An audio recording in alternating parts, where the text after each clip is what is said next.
Hi, I'm Tudor Marciu, the product manager for NetApp LiveGuide, and I'd like to give you a quick tutorial on using the Operator Console version 2. We at NetApp care a lot about how easy it is for you to use our products. So in designing the new Operator Console from scratch, we put a lot of effort into making it as comfortable and as natural to use as a piece of software can be. This is why, besides optimizing everything for readability and minimum eye strain, we picked this simple 3-column layout.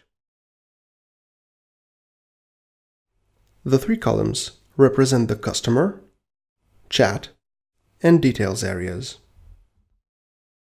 Whenever customers connect to chat, they will be placed in a queue, which is visible here. It looks like we have an incoming call in the sales department. Operators can see chats from any department, but can only answer chats in their department. Clicking the incoming chat card allows you to see further information about the customer without starting the chat. This includes their name and waiting time, but also the chat history, the URL of the page the customer joined the chat from, their browser, their operating system, as well as an IP trace summary: IP, location, internet service provider, and so on. You can answer the chat in 3 different ways, each suited to its own scenario. While viewing the detailed information, you can simply type a message and send it to start the chat. You can also answer the chat directly by clicking the message icon in the incoming chat card. Or you can use a canned message.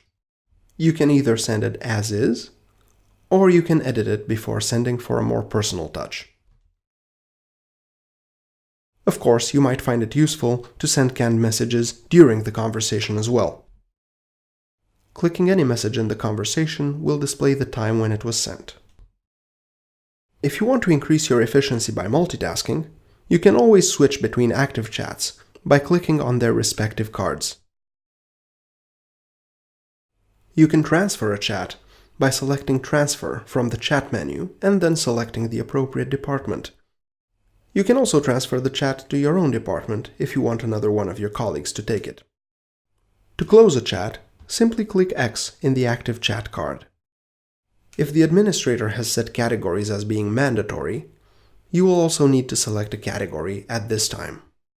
Of course, you can select one or more categories for the current chat by using the Categories option in the chat menu. If you need to step away from your desk or cannot take any more chats before closing time, or for whatever reason you are busy, you can set yourself as busy from the operator menu. However, please be aware that this affects the campaign, in the sense that if all operators are busy, then the campaign will appear as offline, even if it is within opening hours. You can review any calls from your department in the History section. You can view conversations from the past hour, day, week, or any custom interval you set. You can also email the conversation to yourself or to someone else, or copy the content with detailed information. These are the core features of the LiveGuide Operator Console version 2. If you'd like more information, please drop us a line or give us a call, and we'll be happy to answer any questions you might have. Thank you so much for viewing this tutorial, and we hope that you have a great experience using the LiveGuide Operator Console.